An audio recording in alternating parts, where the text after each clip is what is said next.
हरे कृष्णा। कैसे हैं आप सभी? तो चलिए भगवत गीता शुरू करते हैं। दादी अम्मा को भी सुनाते हैं और बच्चे भी बैठे हुए हैं, बच्चों को भी सुनाते हैं। हरे कृष्ण कृष्ण कृष्ण हरे हरे, हरे राम राम राम हरे हरे। जय श्री कृष्ण चैतन्य प्रभु नित्यानंद, श्री अद्वैत गदाधर शिवासादि गौर भक्ति वृंद। तो चलिए शुरू करते हैं। और कल मैंने 24 श्लोक तक कंप्लीट करा दिए थे। आज है 25वां श्लोक, जो कि अध्याय 18 का है। 18वें अध्याय का श्लोक नंबर 25। तो चलिए शुरू करते हैं। एंड मैं आप सभी से कहूँगी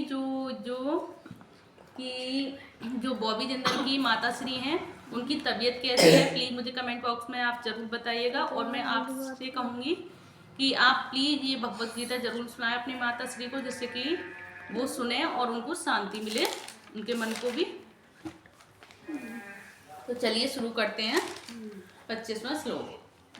अनुबंधम क्षयम हिंसा मन पेक्ष च पौरुषम मोहादारभ्यते कर्म यत् ताम समुच्यते। जिसका अर्थ है कि जो कर्म मोहवश शास्त्रीय आदेशों की अवहेलना करके तथा भावी बंधन की परवाह किए बिना या हिंसा अथवा अन्यों को दुख पहुंचाने के लिए किया जाता है, वह तामसिक कहलाता है। जिसका तात्पर्य है कि मनुष्य को अपने कर्मों का लेखा राज्य को अथवा परमेश्वर के दूतों को, जिन्हें यमदूत कहते हैं, देना होता है। और उत्तरदायित्व विहीन कर्म विनाशकारी है, क्योंकि इससे शास्त्रीय आदेशों का विनाश होता है। यह प्राय हिंसा पर आधारित होता है और अन्य जीवों के लिए दुखदायी होता है। और उत्तरदायित्व से हीन ऐसा कर्म अपने निजी अनुभव के आधार पर किया जाता है और यह मोह कहलाता है। ऐसा समस्त मोहग्रस्त कर्म तमोगुण के फलस्वरूप होता है। अब है 26वां श्लोक। मुक्त संगो नहम वादी रत्युत्साह समन्वितः सिद्ध्य सिद्ध्यो निर्विकारः कर्ता सात्विक उच्यते। जिसका अर्थ है जो व्यक्ति भौतिक गुणों के संसर्ग के बिना अहंकार रहित संकल्प तथा उत्साह पूर्वक अपना कर्म करता है और सफलता अथवा असफलता में अविचलित रहता है, उसे वह सात्विक कर्ता कहलाता है। जिसका तात्पर्य है कृष्ण भावनामय व्यक्ति सदैव प्रकृति के गुणों से अतीत होता है। उसे अपने को सौंपे गए कर्म के परिणाम की कोई आकांक्षा नहीं रहती, क्योंकि वह मिथ्या अहंकार तथा घमंड से परे होता है। फिर भी कार्य के पूर्ण होने तक वह सदैव उत्साह से पूर्ण रहता है। उसे होने वाले कष्टों की कोई चिंता नहीं होती। वह सदैव उत्साह पूर्ण रहता है और वह सफलता या विफलता की परवाह नहीं करता। वह सुख दुख में संभाव रहता है। ऐसा कर्ता सात्विक है। अब है 27वां श्लोक। रागी कर्म फल प्रेपसुर लब्धो हिंसात्मको शुचि हर्ष शोकान्वितः कर्ता राजस परिकीर्तितः। जिसका अर्थ है जो कर्ता कर्म तथा कर्म फल के प्रति आसक्त होकर फलों का भोग करना चाहता है तथा जो लोभी सदैव ईर्ष्यालु अपवित्र और सुख दुख से विचलित होने वाला है, वह राजसी कहा जाता है। जिसका तात्पर्य है कि मनुष्य सदैव किसी कार्य के प्रति या फल के प्रति इसीलिए अत्यधिक आसक्त रहता है, मोक्ष मोह बातें नहीं, अनुरक्त रहता है। ये कहाँ पे हम मनुष्य सदैव किसी कार्य के प्रति या फल के प्रति इसलिए अत्यधिक आसक्त रहता है, क्योंकि वह भौतिक पदार्थों, घर बार, पत्नी तथा पुत्र के प्रति अत्यधिक अनुरक्त होता है। ऐसा व्यक्ति जीवन में ऊपर उठने की आकांक्षा नहीं रखता। वह संसार को यथासंभव आरामदेह बनाने में ही व्यस्त रहता है।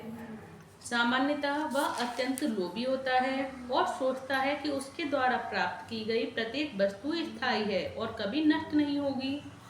ऐसा व्यक्ति अन्यों से ईर्ष्या करता है और इंद्रिय तृप्ति के लिए कोई भी अनुचित कार्य कर सकता है। अतएव ऐसा व्यक्ति अपवित्र होता है और वह इसकी चिंता नहीं करता कि इसकी कमाई शुद्ध है या अशुद्ध। यदि उसका कार्य सफल हो जाता है तो वह अत्यधिक प्रसन्न और असफल होने पर अत्यधिक दुखी होता है। और रजोगुणी कर्ता ऐसा ही होता है। अब इसका 28वां श्लोक है। अयुक्तः प्राकृतः, सिद्धांत नहीं, अयुक्तः प्राकृतः स्तब्धः शठो नैष्कृति कोलसः विषादी दीर्घ सूत्री च कर्ता तामस उच्यते। जिसका अर्थ है जो कर्ता सदा शास्त्रों के आदेशों के विरुद्ध कार्य करता रहता है, जो भौतिकवादी, हठी, कपटी तथा अन्यों का अपमान करने में पटु है, तथा जो आलसी, सदैव खिन्न तथा काम करने में दीर्घ सूत्री है, वह तमोगुणी कहलाता है। और इसका तात्पर्य है कि शास्त्रीय आदेशों से हमें पता चलता है कि हमें कौन सा काम करना चाहिए और कौन सा काम नहीं करना चाहिए। जो लोग शास्त्रों के आदेशों की अवहेलना करके अकरणीय कार्य करते हैं, प्राय भौतिकवादी होते हैं। वे प्रकृति के गुणों के अनुसार कार्य करते हैं, शास्त्रों के आदेशों के अनुसार नहीं।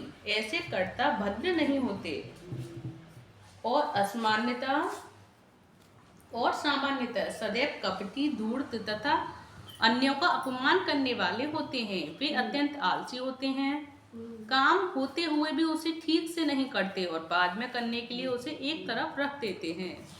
अतएव वे खिन्न रहते हैं। जो काम 1 घंटे में हो सकता है उसे वे वर्षों तक घसीटते रहते हैं। और वे दीर्घ सूत्री होते हैं। ऐसे कर्ता तमोगुणी होते हैं। जय श्री कृष्ण। तो देखिए ये हो गए, आज 28वां श्लोक कंप्लीट हो गया। कल से मैं ये 29वां श्लोक कंप्लीट और शुरुआत करेंगे 29वें श्लोक की। नहीं बेटा, आज भी 4 हो गए, 25, 26, 27, 28।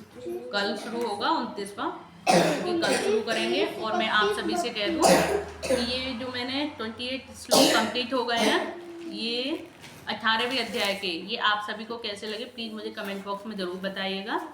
और ये भगवत गीता आप प्लीज़ बॉबी जिंदल अपनी माता श्री को ज़रूर सुनाएं, जिससे कि उनको भी मन में शांति प्रदान हो। और आपकी माता श्री कैसी हैं प्लीज़ कमेंट बॉक्स में ज़रूर बताइएगा कि उनकी तबीयत ठीक हो रही है, नहीं हो रही है, और कैसी हैं अब। और मैं तो यही दुआ करूँगी भगवान से कि भगवान जल्दी से जल्दी आपकी माता श्री को ठीक कर दें। जय श्री कृष्ण चैतन्य प्रभु नित्यानंद, श्री अद्वैत गदाधर शिवासादि गौर भक्ति वृंद। हरे कृष्ण कृष्ण कृष्ण हरे हरे, हरे राम राम राम हरे हरे। मेरा हो गया, अभी हुआ बच्चों आपका वर्क कंप्लीट। तो देखिए बच्चों को भी मैं पढ़ा रही हूँ, बच्चे भी बैठे हुए हैं। बच्चों ने भी सुनी है ये भगवत कथा जो भगवत गीता में सुनाती हूँ। और इधर दादी अम्मा भी बैठी हुई हैं, सभी ने सुनी है। प्लीज़ आप सभी को कैसी लगी भगवत गीता जो आज मैंने सुनाई है, प्लीज़ कमेंट बॉक्स में ज़रूर बताइएगा। हरे कृष्णा।